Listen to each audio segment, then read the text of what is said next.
یہ جو غزل پڑھی ہے انہوں نے یہ مرزا عبد القادر بیدل کی غزل ہے. یہ صوفیاء میں بہت نامور شخصیت ہوئی ہے, دلی میں دفن ہے, اورنگزیب عالمگیر کے معاصر ہیں, قادری سلسلے کے بزرگ حضرت پیران پیر کے سلسلے کے یہ ایک درویش سیرت تھے.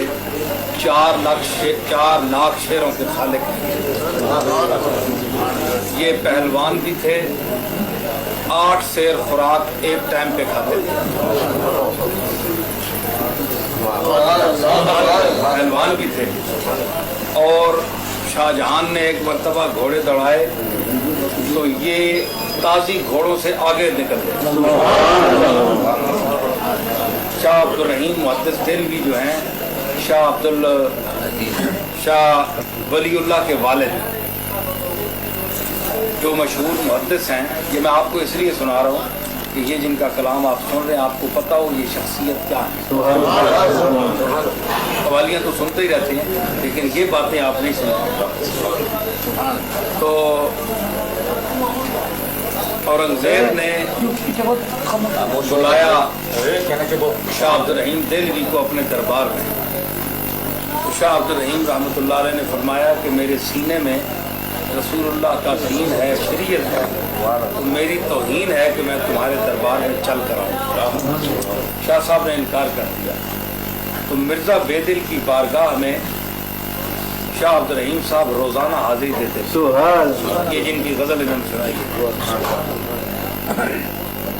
ان کی چھوٹی سی ایک کٹیا سی تھی چونپڑی. یہ کوئی مکان شان نہیں تھا بڑا عالی شان, تو جھونپڑی میں رہتے تھے.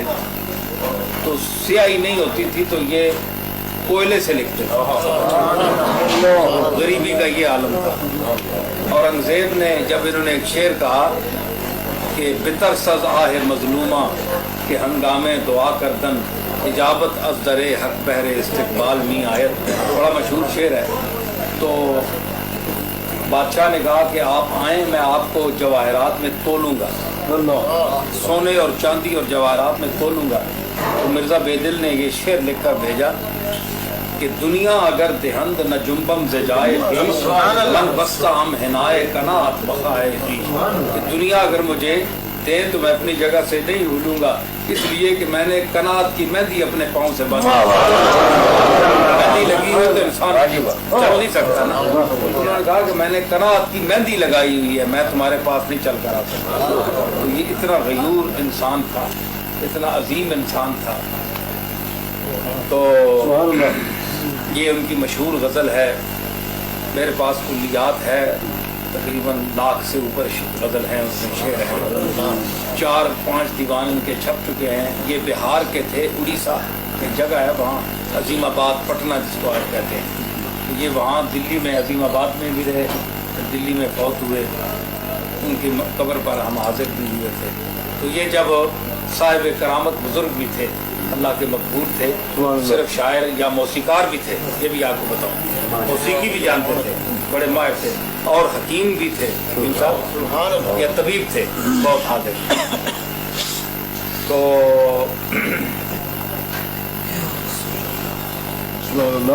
یہ ہوتا تھا کہ چلتے چلتے کوئی کام یاد آ گیا تو ایک صاحب بہت دور چلے گئے, مثلا عبداللہ بھائی بہت دور چلے گئے, کوئی بات کرنی ہے, تو یہ یوں کرتے تھے ہوا میں, یوں کر کے تو ہوا میں اڑ جاتے تھے. تو 8 سیر خوراک کھانے والا آدمی 68 سال کی عمر میں یہ فوت ہوئے. تو یہ ان کے ہاتھ میں جو آخری سال میں جو ڈنڈا تھا وہ 1 من اور 10 سیر تھا. مرزا بیدل کے ہاتھ میں جو وہ چھڑی اٹھا کر چلتے تھے 1 من 10 سیر کا وہ سوٹا ہوتا تھا جو بابا جی اٹھا کے چلتے تھے. 8 سیر خوراک ایک ٹائم کی تھی اور گھوڑوں سے آگے بھاگ جاتے تھے. ایک دفعہ بادشاہ شکار پر گیا, سناؤں یہ آپ بتا رہے, یہ بھی ایک قوالی ہے.